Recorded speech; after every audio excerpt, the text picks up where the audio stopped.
નમસ્કાર, આપ જોઈ રહ્યા છો સીએનસીસી ગુજરાત વિશ્વ હિન્દુ પરિષદ માંડવી પ્રખંડ તથા શ્રી રામ જન્મભૂમિ પ્રાણ પ્રતિષ્ઠા સમારોહ સમિતિ માંડવી દ્વારા તાલુકા મંડળો ને અક્ષત કળશ વિતરણનું આયોજન શિરવા મધ્ય યોજાયું। ભગવાન શ્રી રામના પવિત્ર જન્મસ્થાન પર પરમ પૂજ્ય સંતો દ્વારા પૂજિત અક્ષત કળશ શિરવાના પાવન આંગણે આવતા એનું સામયિક સ્વાગત પૂજન તેમજ ધર્મસભા સહિત કાર્યક્રમો યોજાયા। અયોધ્યાથી આવેલ પૂજિત અક્ષત કુંભ સાધુ સંતોના કરકમલો દ્વારા શિરવા ગામે આવેલ ગ્રામજનોએ સનાતન પરંપરા મુજબ ગામના પ્રવેશ દ્વારે કળશધારી કન્યાઓ સહિત કંકુ ચોખાથી વધાવી સામયું કર્યું હતું। ત્યારબાદ શોભાયાત્રા સ્વરૂપે અક્ષત કળશ પૌરાણિક રામ મંદિરે પધરાવી વૈદિક વિધિ વિધાનથી પૂજન અને આરતી કરવામાં આવ્યા। ગામ લોકોએ દર્શન પૂજનનો લાવો લઈ ધન્યતા અનુભવી હતી।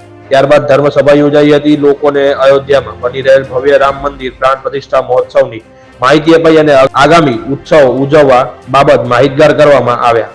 માંડવી તાલુકામાં બીરડા કોડાય, મોટી રાયણ, રતડિયા ભોજાય, બાડા, મોટા લાયજા વિવિધ મંડળના પ્રમુખ કાર્યકરોએ સાધુ સંતો, સામાજિક અગ્રણીઓ, વિહિપ તથા સંઘ પરિવારના પદાધિકારીઓના હસ્તે અક્ષત કળશ અર્પણ કરાયા। આગામી તારીખ 30 ડિસેમ્બરથી તાલુકા વિવિધ ગામોમાં કળશથી રથયાત્રાના આયોજનો થશે અને તારીખ 1 થી 15 જાન્યુઆરીએ અક્ષતથી દરેક હિન્દુ પરિવારોને ઘરે ઘરે અયોધ્યામાં બની રહેલ શ્રી રામ મંદિર પ્રાણ પ્રતિષ્ઠાનું આમંત્રણ આપવામાં આવશે। આ શુભ અવસરે અખિલ ભારતીય સંત સમિતિ ગુજરાત પ્રાંતના ઉપાધ્યક્ષ પરમ પૂજ્ય શ્રી શ્યામ ભારતીજી બાપુએ આશીર્વચન પાઠવ્યા હતા। માંડવી તાલુકા કાર્યવાહ કરણભાઈ ગઢવી, સમરસતા મંચ જિલ્લા સંયોજક વિરલભાઈ હોરણિયા, વિશ્વ હિન્દુ પરિષદ પશ્ચિમ કચ્છ જિલ્લા ઉપાધ્યક્ષ શાસ્ત્રી શ્રી દીપેશભાઈ જોશી, વિહિપ માંડવી પ્રખંડ ઉપાધ્યક્ષ શિવદાસ દિવાણી, કાંતિભાઈ દામા, શિરવા ભાનુશાલી મહાજન પ્રમુખ શ્રી ચીનુલાલ ગોરી, કિશોરભાઈ જોઈસર, શિરવા સરપંચ શ્રી પરેશભાઈ ચાંદ્રા, ડોક્ટર લક્ષ્મીદાસ કટારિયા, વેલજી ગોરી, સુરેશ ભદ્રા, જટુભા જાડેજા, ડોક્ટર કુશાલસિંહ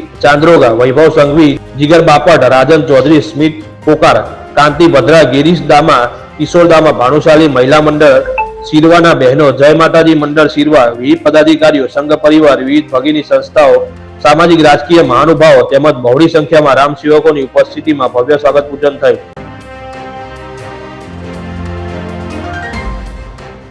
સિદ્ધપુરમાં આનંદના ગરબાની ધૂન તથા બ્રહ્મચર્યાસી। સિદ્ધપુરના અંબાવાડીમાં બહુચર માતાના ભક્ત પરમ પૂજ્ય શ્રી વલ્લભ ભટ્ટ રચિત શ્રી આનંદના ગરબાની ધૂન યોજાઈ હતી।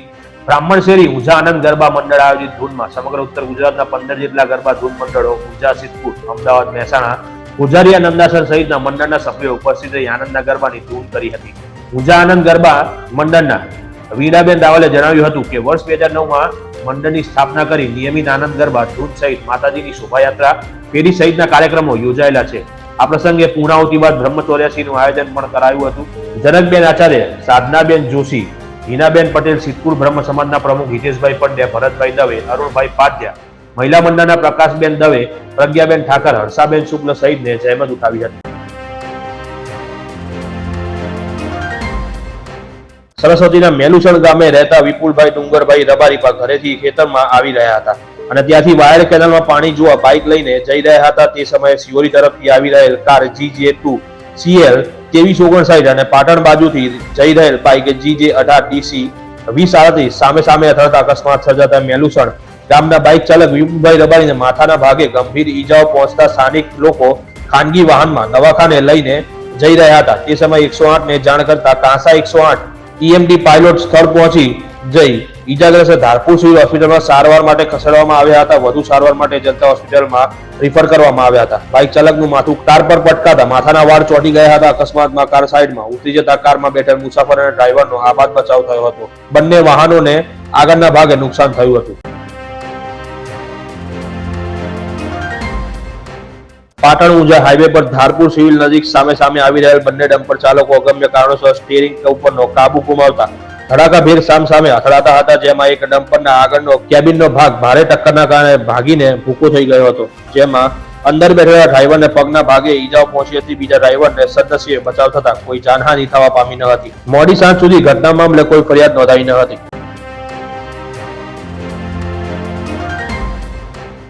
સરસ્વતી તાલુકાના ગ્રામ્ય વિસ્તારમાં પાઇપલાઇન નાખવાનું કામકાજ ચાલી રહ્યું છે। ત્યારે સરસ્વતી તાલુકાના મેલુસણ ગામ પાસે હાઈવે પર પાઇપો ભરેલ 36 ટ્રકોની લાંબી કતાર જોવા મળી હતી। કોન્ટ્રાક્ટરે જણાવ્યું હતું કે માસાદી દાંતીવાડા સુધી પાણીની પાઇપલાઇન નાખવાનું કામકાજ ચાલી રહ્યું છે, જેથી ગ્રામીણ વિસ્તારમાં એક માર્ગીય રોડ પર ટ્રાફિક ન સર્જાય અને લોકોને અને વાહન વ્યવહાર પર અસર ન પડે તે માટે હાઈવે થોડા સમય માટે પાઇપો ભરેલ ટ્રકો ઊભી કરવામાં આવે છે। સિદ્ધપુર તાલુકામાં છેલ્લા 4 વર્ષમાં 473 મફત ગાળાના પ્લોટ પડવાયા. પ્રધાનમંત્રી આવાસ યોજના અંતર્ગત 146 મકાન પડવાયા, 17 ફોર્મ રદ કર્યા. સરકાર દ્વારા ગરીબ અને મધ્યમ પરિવારના લોકોને પોતાનું ઘર હોય તે માટે પ્રધાનમંત્રી આવાસ યોજના તેમજ મફત ગાળાના પ્લોટની યોજના બહાર પાડી છે.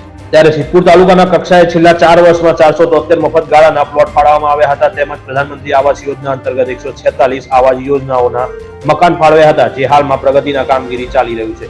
સિદ્ધપુર તાલુકા કક્ષાએ તાલુકાના 56 ગામડાઓમાં ગરીબ અને મધ્યમ વર્ગના પરિવારો માટે સરસ્વતી સરકારની યોજના થકી લોકોને આવાસ યોજનાના પાકા મકાનો તેમજ મફત ગાળાના પ્લોટ ફાળવવામાં આવ્યા છે. જેમાં મફત ગાળાના પ્લોટની ફાળવણી માટે સિદ્ધપુર પ્રાંત અધિકારી, મામલતદાર, તાલુકા પ્રમુખ, સામાજિક ન્યાય સમિતિ ચેરમેન તેમજ ધારાસભ્યના પ્રતિનિધિની હાજરીમાં લેન્ડ કમિટીની બેઠક યોજાઈ હતી. જે બાદ લેન્ડ કમિટીના આખરી નિર્ણય બાદ પ્લોટ મંજૂર કરાય છે. જે તારીખ 4/7/2020 થી 27/1/2023 સુધી અત્યાર સુધી 7 વખત લેન્ડ કમિટીની બેઠક યોજાઈ હતી, જેમાં કુલ 473 મફત પ્લોટ ફાળવવામાં આવ્યા હતા. જોકે 2022માં એક પણ વખત લેન્ડ કમિટીની બેઠક યોજાઈ ન હતી.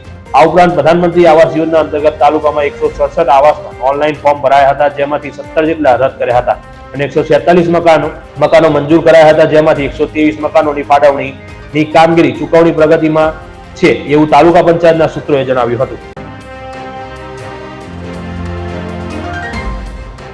સિદ્ધપુરમાં બ્રાહ્મણ સમાજની અંબાવાડી નવીનીકરણના લાભાર્થે શ્રીમદ ભાગવત જ્ઞાન પારાયણ સપ્તાહ તેમજ મહાવિષ્ણુ યાગના આયોજન અર્થે પ્રેસ કોન્ફરન્સ યોજાઈ. ઐતિહાસિક અને ધાર્મિક નગરી સિદ્ધપુરમાં બ્રાહ્મણ સમાજની અંબાવાડીના નવીનીકરણને લાભાર્થે તેમજ સર્વ પિતૃઓની મોક્ષાર્થે 108 પોથી પારાયણનું ભવ્ય આયોજન શ્રી અવધિચ સહસ્ત્ર બ્રાહ્મણ જ્ઞાતિની અંબાવાડી ખાતે જગતજનની મા અંબાના સાનિધ્યમાં 400માં અવધિચ સહસ્ત્ર બ્રાહ્મણ જ્ઞાતિ દ્વારા શ્રીમદ ભાગવત જ્ઞાન પારાયણ સપ્તાહનું આયોજન કરવામાં આવ્યું છે. આ શ્રીમદ ભાગવત જ્ઞાન પારાયણ સપ્તાહના કથા વક્તા ભાગવતાચાર્ય શ્રી શાસ્ત્રી ઉમેશભાઈ ઠાકર સિદ્ધપુરવાળા વ્યાસપીઠે બિરાજી કથાનું રસપાન કરાવશે.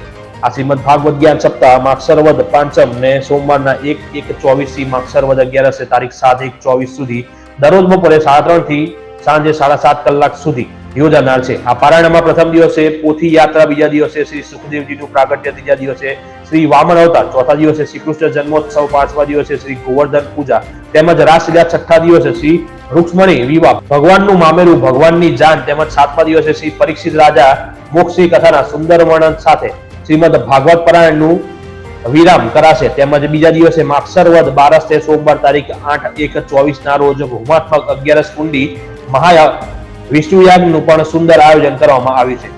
શ્રીમદ ભાગવત કથા તેમજ હોમાત્મક મહાવિષ્ણુ યાગ નિમિત્તે છેલ્લા દિવસે અવધિચ સહસ્ત્ર બ્રાહ્મણ જ્ઞાતિ તરફથી જ્ઞાતિ ભોજનનું આયોજન કરવામાં આવ્યું છે. આ ભાગવત પારાયણમાં વિશાળ સંખ્યામાં શ્રોતાગણ ઉપસ્થિત રહે તેમજ ભાવિક ભક્તજનો શ્રીમદ ભાગવત કથા જ્ઞાનનું રસપાન કરી શકે છે. તે માટે શ્રી અવધિચ સહસ્ત્ર બ્રાહ્મણ સમાજની વાડીમાં આજે પ્રેસ કોન્ફરન્સ યોજી પત્રકારોને સંપૂર્ણ કાર્યક્રમની રૂપરેખા સમાજના પ્રમુખ હિતેશભાઈ પંડ્યાએ આપી હતી. તેમજ પત્રકાર મિત્રોને સમગ્ર કાર્યક્રમમાં આમંત્રણ આપવામાં આવ્યું હતું. આ પ્રેસ કોન્ફરન્સમાં અવધિચ સહસ્ત્ર બ્રાહ્મણ જ્ઞાતિના પ્રમુખ હિતેશભાઈ પંડ્યા પાટીલ, ઉપપ્રમુખ ભરતભાઈ દવે, મંત્રી રાજુભાઈ પંડ્યા, મહિલા ઉત્કર્ષ મંડળના પ્રમુખ પ્રકાશબેન દવે, ઉપપ્રમુખ પ્રજ્ઞાબેન ઠાકર, હર્ષાબેન શુક્લ, માલતીબેન શુક્લા, જ્ઞાતિ ગોર દિનેશભાઈ ગુરુ તેમજ સમાજના આગેવાનો, કાર્યકર્તાઓ સહિત પત્રકાર મિત્રો મોટી સંખ્યામાં ઉપસ્થિત રહ્યા હતા.